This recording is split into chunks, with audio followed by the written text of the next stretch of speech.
you here to help find the baby Saurians? And I'm Toba.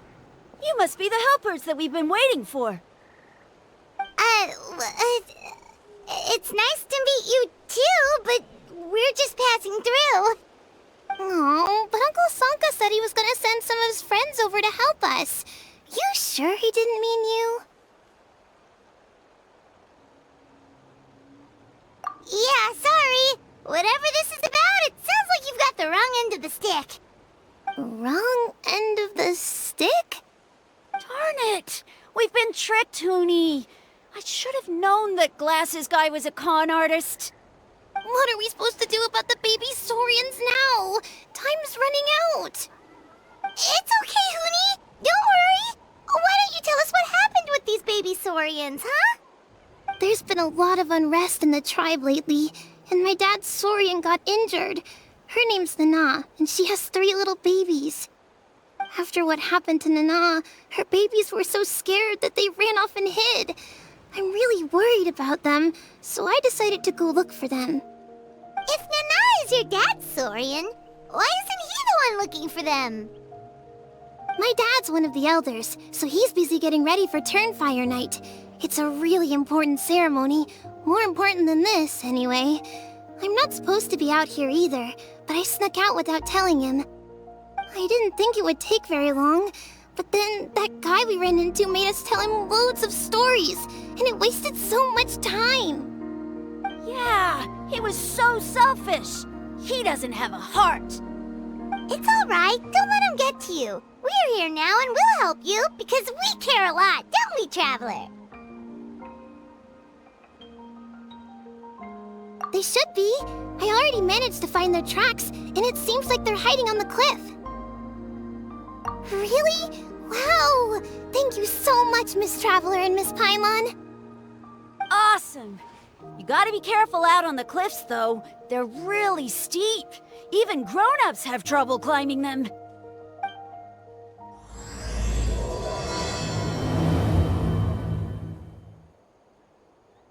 Hoonie said the baby Saurians are on the cliff, so let's find a way up.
If it isn't the gruesome twosome who wormed their way into our servant circle of friends. Still awestruck from the last time we met? Would that be why you hastily scrambled up here to pay your respects the moment you saw us? I suppose we can't blame you. Such is the spell that our majesty casts on our minions. Very well. You heathens leave us no choice. The almighty Dragon Lord, Kahula shall grant you the audience that you seek. Come, pucker up. You may now kiss our feet. Wait, aren't you like Kinich's sidekick? What the heck are you going on about? You're somehow managing to be even more annoying than the last time we met. Silence! Who are you calling sidekick?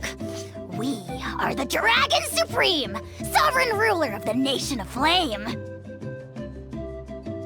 We shall have you know that last time, were it not for Kinich's earnest pleading on your behalf, you would have received not a single word of mercy. Oh, come on. You talk big, but Kinich clearly has you under lock and key. That's more like it. If you must know, our humble servant begged us to investigate an abyss incident near Hoytsidlan, and we chose to grant his request. Abyss incident? See this little lizard? Its mother, a medium-sized lizard, came under the influence of abyssal power. In her confusion, she attacked my servant's tribe, then assailed her own offspring.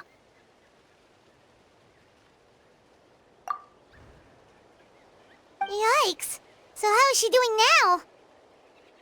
She was but a lowly bug fighting against the power of the abyss. Naturally, she has departed for the Night Kingdom. Such a fragile creature. Apparently, she ended her struggle by leaping from a cliff. Leaping from a cliff? My dear anemic flying ant, as addled with questions as your head may be, please keep them to yourself and wipe that absurd expression off your face. We are the almighty Dragon Lord Kahula, not a wish-granting fountain. Anemic flying ant? You... Just you wait. Two can play at the ugly nickname game. We sense a faint abyssal energy. An evil sorcerer must be lurking nearby, but they are well hidden. If you encounter any suspicious outlanders, be sure to give them a robust interrogation. Suspicious outlanders? Wait, are you mocking us? Ha! How dare you cast aspersions on your ruler, heathen! You're just lucky that our servant has such vile taste in friends! Otherwise, we would beat you black and blue, and then purple, then black again!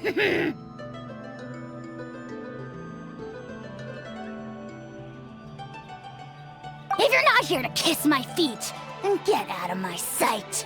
Do not impede the work of the almighty Dragon Lord, Kahula. Potty mouth on that guy! I'm on his furious! Still, good to know about the abyss threat, huh? Wasn't expecting that. Let's not get sidetracked.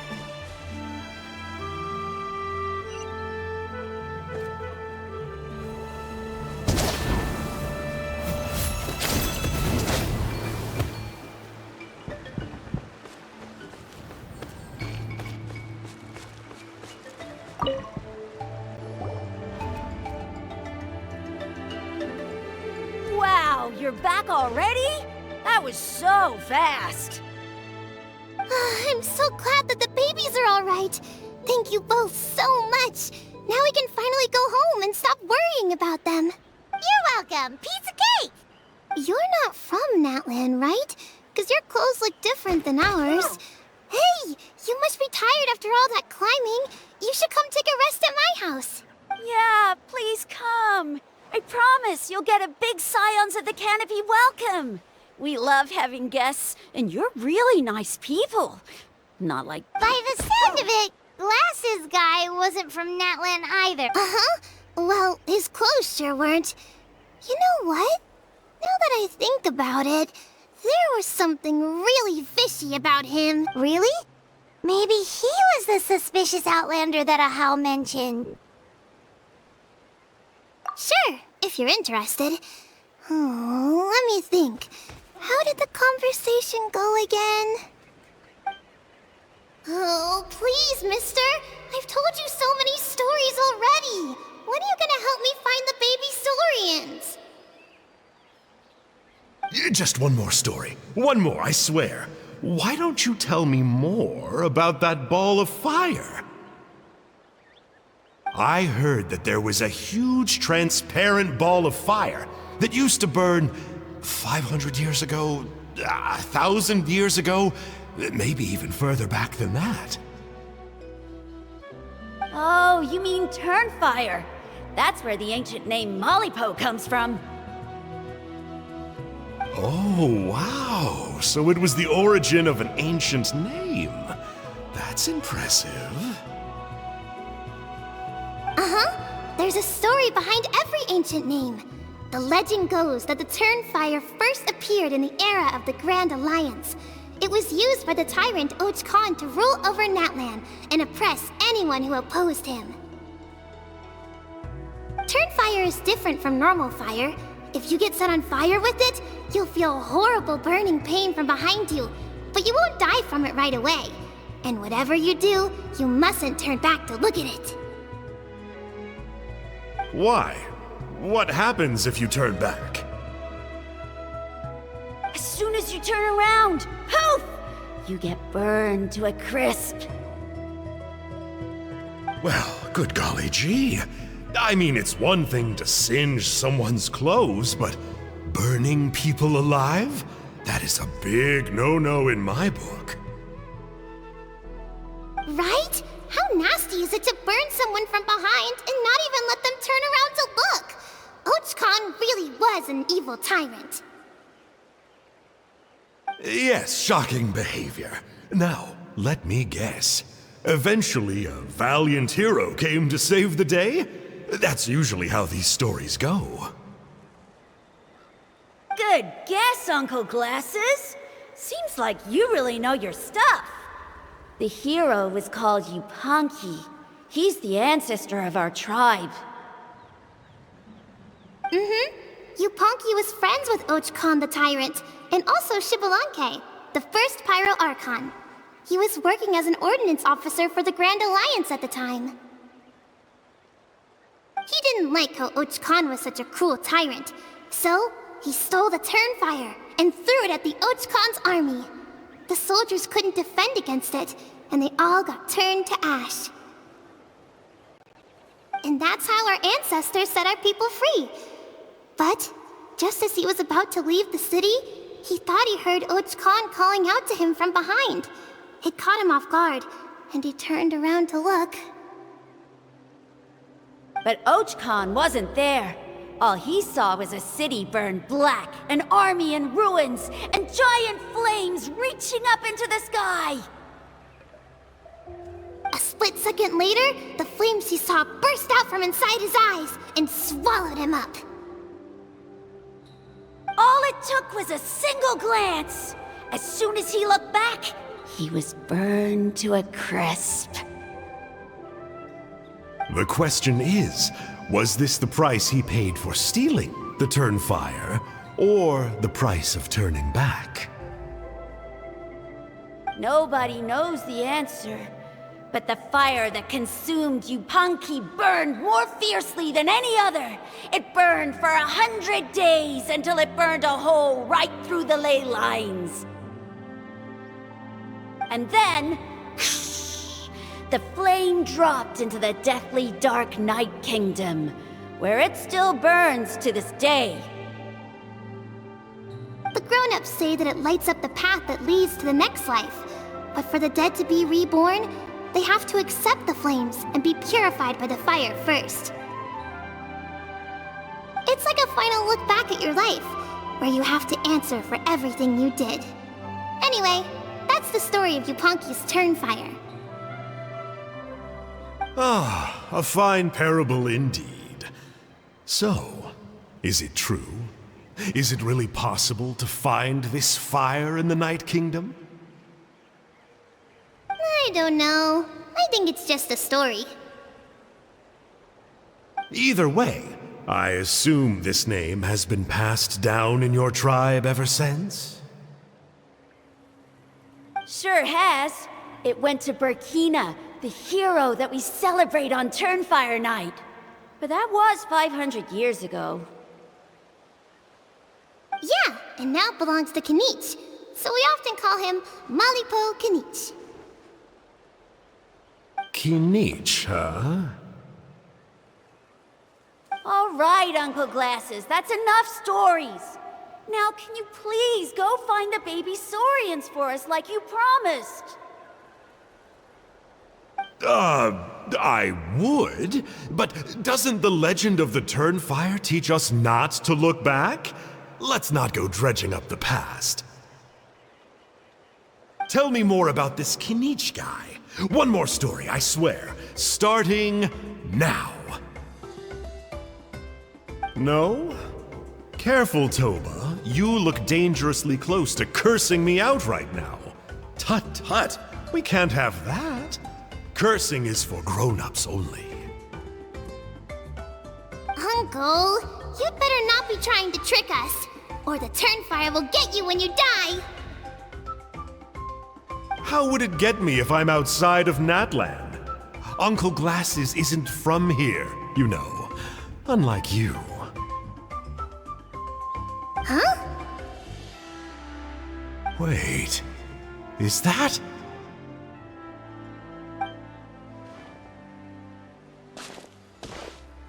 All right, kiddos. I'm a man of my word. 2 of my friends are on their way here, and, yeah, they'll help you out on my behalf. Work them like dogs, okay? That's what they're here for. Don't go easy on them just for my sake. Really? Well, first, can you tell us your name?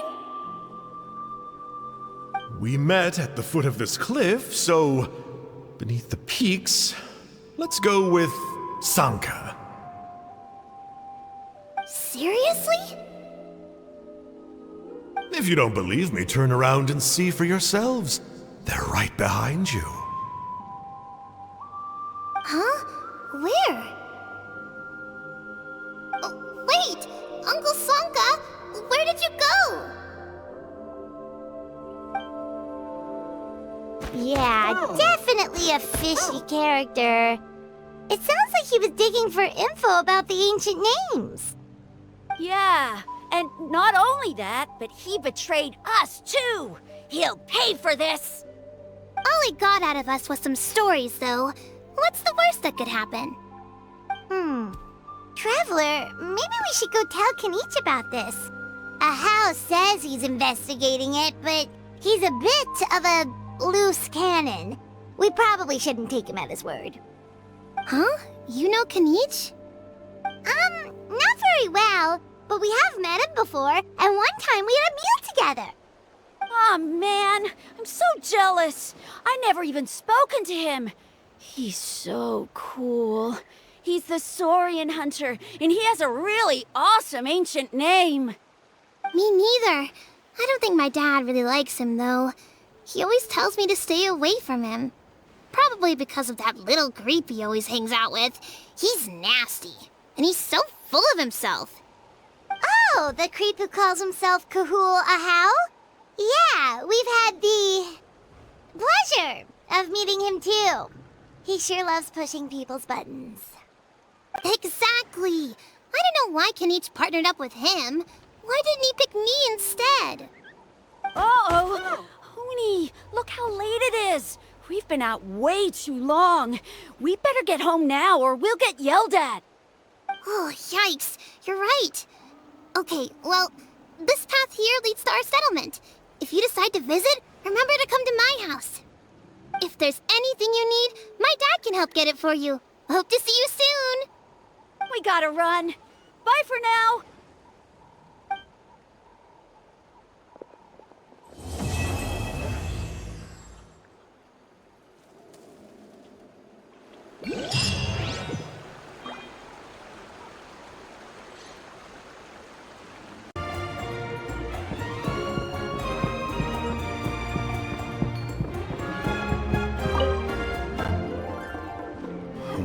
What were you thinking, going out by yourself? Don't you know how dangerous it is? It's okay. Toba helped me. And we met some kind strangers who helped us, and... Kind strangers? What made you so sure they were so kind, huh? Oh, I suppose they had kind stranger written on their foreheads? Yeah, actually, they did. In big, bold letters. Don't talk back to me. The Mountain King problem still hasn't been solved. What would I do if I lost you too? No dinner for you tonight. They were good people, Dad. Dinner or no dinner. Hello again, Hoonie. It's Miss Paimon and Miss Traveler. Dad, it's them. They're the ones who helped me. And I promised we'd take care of them if they came to visit. Oh, so you're the kind strangers. Well, I'm Trinidad. Apparently, you helped my daughter today, so if there's anything you need, just ask.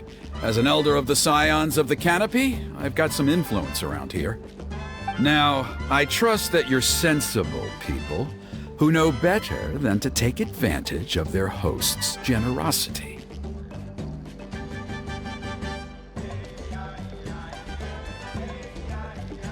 Yep, just helping a neighbor. We're not looking for anything in return. Oh? Well, let's hope so. Dad, please! They're not bad people! They've eaten at the same table with Kinich before! Be nice to them! Kinich! Wait! I heard that two mysterious travelers from afar showed up at the Stadium of the Sacred Flame. Are they you? And Paimon's the other! I do apologize. A lot's been going on in our tribe lately, and I suppose the pressure must be getting to me. I can't believe I was so rude to you. I feel ashamed. We got off on the wrong foot. Can we, start over? Oh, now we're talking! Seriously though, don't worry about it. Already forgotten. We're just happy to see Hoonie got home safe and sound. Oh, you just arrived, I take it, and it would be my honor to give you a hero's welcome tonight. Careful now, that's quite an about face. We've heard that kind of thing can lead to spontaneous combustion around these parts.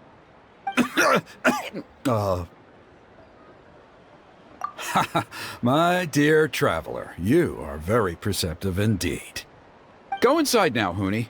Dad's got some important business to discuss. Okay, look after Miss Traveler and Miss Paimon. They're very special guests. Well, we'll hear you out, but we can't make any promises that we'll be able to help. Well, this is a matter of utmost importance. Please, allow me to explain. For many years, our tribe has celebrated the Turnfire Night. It is a traditional ceremony among the Scions of the Canopy in which we remember our ancestor, Burkina, and his companion, Kangamato, the Mountain King. Burkina was a hero who bore the ancient name Malipo, and Kangamato was a powerful Yupanqui warrior. Together, they fought against the Abyss. They were victorious, but it came at a great cost. Burkina paid with his life. The Mountain King survived, but was contaminated by the Abyss, and he remains in hibernation to this day. Normally, Yupanqui never live longer than a century. It is possible that the abyssal power is responsible for his unnaturally long lifespan. Oh, that's right. The Mountain King is a living symbol of our glory, but even this glory comes at a price. The abyssal power inside him is highly sensitive, and when it is disturbed, he awakens and flies into a blind rage, attacking anything that moves. So, besides the ceremony, another important part of Turnfire Night each year is cleansing the abyssal power inside the Mountain King, so that he will remain sound asleep. However, Abyss-related incidents have been on the rise in Natlan lately, as I'm sure you're both aware. As a result, it has become increasingly difficult to keep the Mountain King in hibernation. Only 5 months have passed since the last Turnfire night, and he's already showing signs of instability. Has he woken up again? He has. We managed to contain the situation by performing a makeshift ceremony right away, but it was a close call. He could reawaken at any moment. Also, he attacked and wounded my companion, Nana, during the ceremony. She became contaminated by the Abyss as a result, and... We heard. Such a tragedy. We're really sorry for your loss. Yes, and Nana wasn't the first. Anyway, right now we're preparing for an exceptional Turnfire Night ceremony, and we need to find a suitable flame bearer. From what I've heard about your adventures, I believe you would be perfect for the role. Of course. Plus, he's a bona fide hero who inherited the Malipo name. Oh, you mean Kinich? Yes, he's the one. A hero, worth his weight in gold. And unfortunately for us, he's all too aware of that. No prizes for guessing what he said when I asked him to host a Turnfire night outside of the annual schedule. An exceptional ceremony? Oh, I'll have to charge an exceptional price. I swear, no other concept exists in that boy's brain.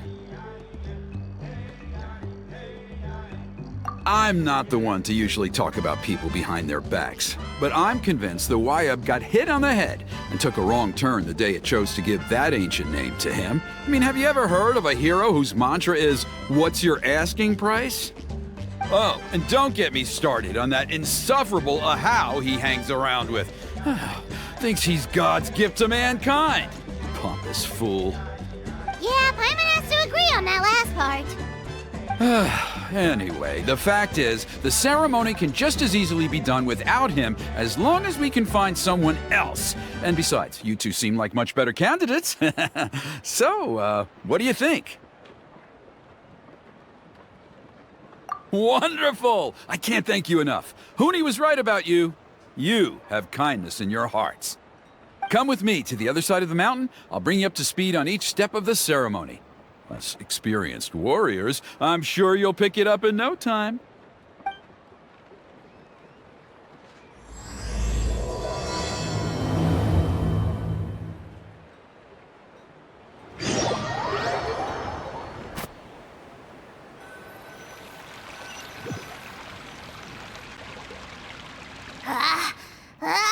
Achoo!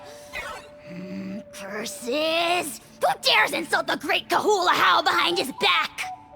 Oh, great Kahul Ahau, bless you.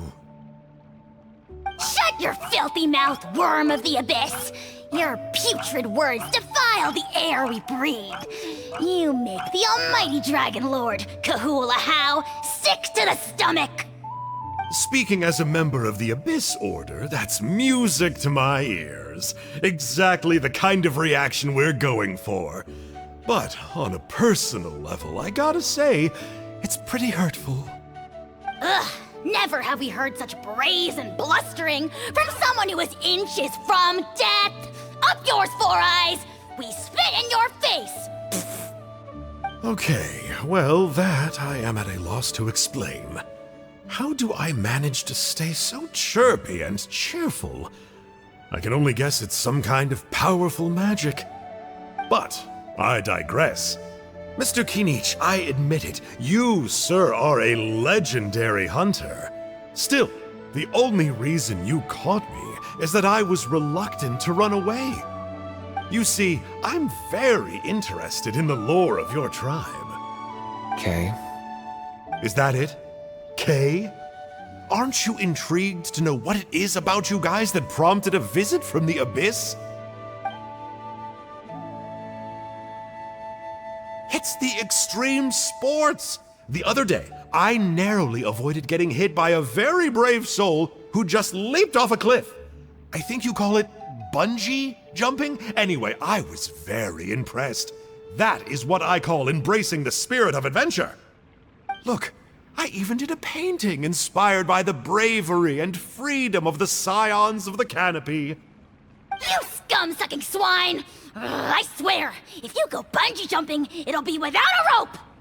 Head first off the tallest cliff, with a band of hunters on your tail, and nowhere left to run, and a bottomless cesspit waiting for you on the ground. You say that, but I get the sense that Mr. Kinich isn't planning to take my life right now. On top of that, I'm tired of spying on you from afar.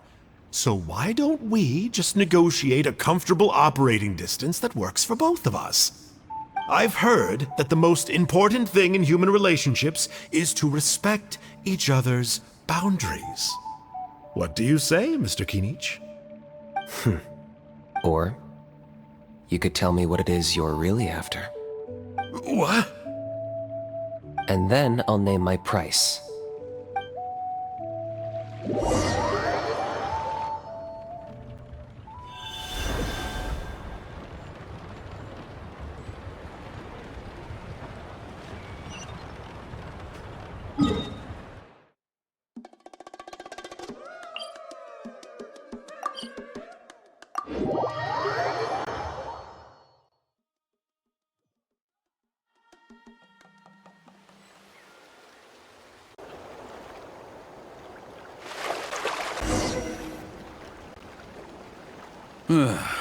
The Abyss contamination is back. No surprises there. No doubt that explains the Mountain King's recent activity. See those torches over there? Those are the Sacred Flame offshoots that we requested from the Stadium of the Sacred Flame. They contain the power of the Pyro Archon. Are you saying that the Sacred Flame and the Turnfire are the same thing? Well, for ceremonial purposes, at least. Sending someone to the Night Kingdom to retrieve the legendary Turnfire isn't exactly an option. More to the point, though, the Sacred Flame is able to burn away abyssal filth, so that's why we use it in the ceremony. Gotcha! So basically, we just need to clean up the filth with the Sacred Flame. Well, that's one part of it, yes, but the complete ceremony is a bit more complicated than that. First, the flame bearer must collect a kindling of the sacred flame from the starting point, then use a grappling hook to fly up into the sky and light each of the sacred flame pillars. Then, they must go down into the canyon, all the way into the cave where the Mountain King slumbers, lighting braziers and the final altar along the way. The most skilled flame bearers can accomplish all of this without touching the ground once. As much as I hate to admit it, Kinich is capable of this. Wow! He can do all that flying without ever falling to the ground?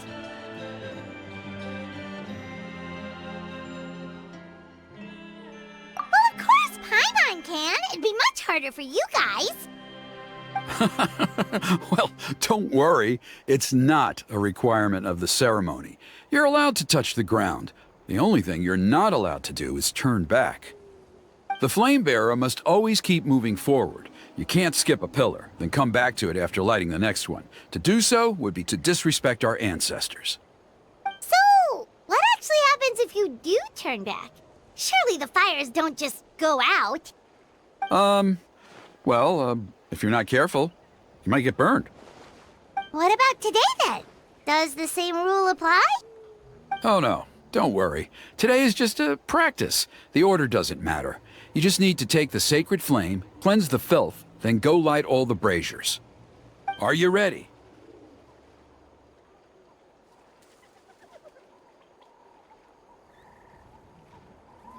I'll repeat all the key points again. Gather the kindling, cleanse the filth, and light all the braziers. I'll wait for you at the end.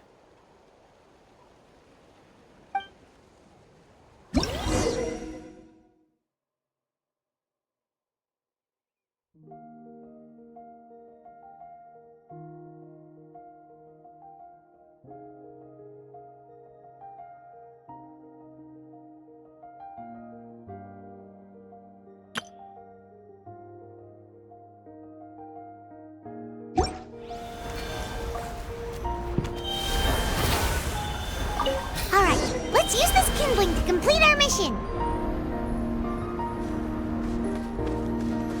There's abyssal filth over there. Let's burn it away with the sacred flame.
should be all the braziers. Let's regroup with... I knew I was right about you. You have outperformed all of the other previous candidates. If there was an ancient name for outstanding flame bearers, I'm sure the Wyab would consider you for the honor. Yeah, although it would probably take Paimon quite a bit longer. All right, now there's still a few days left until the ceremony, and I should probably get back so I can inform the chief and the other elders that I have found the flame bearer we need. Oh, you mean they've still got to sign off on it? Some of them are still hoping we can come to an agreement with Kinich, but that's only because they haven't seen you in action. Still, I'm the one responsible for securing a flame bearer, and my recommendation is you. Just for Paimon's own peace of mind, are you sure it's not going to be a problem having Outlanders take on such an important role in your ceremony? See that place over there? There was a time, long before the age of Burkina and the Mountain King, when we, Scions of the Canopy, after a period of upheaval, our ancestors were forced to move away. Now, it has become a place where our youths go to develop courage and kindle a spirit of adventure. If we fail to keep the threat posed by the Mountain King at bay, it might not be long before we have to move again and find a new home. So, to answer your question, I think everyone will agree that you are the right choice. Fair enough. Desperate times call for desperate measures. I'll need you to drop by my place at some point before the ceremony, if that's all right. There are still a few final details that we need to discuss. Okay, see you later then.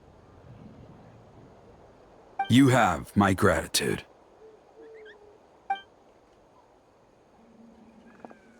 We've helped out with a lot of other local festivals before, but this one feels a little different. Anyway, let's take a break before heading back to Trinidad's place.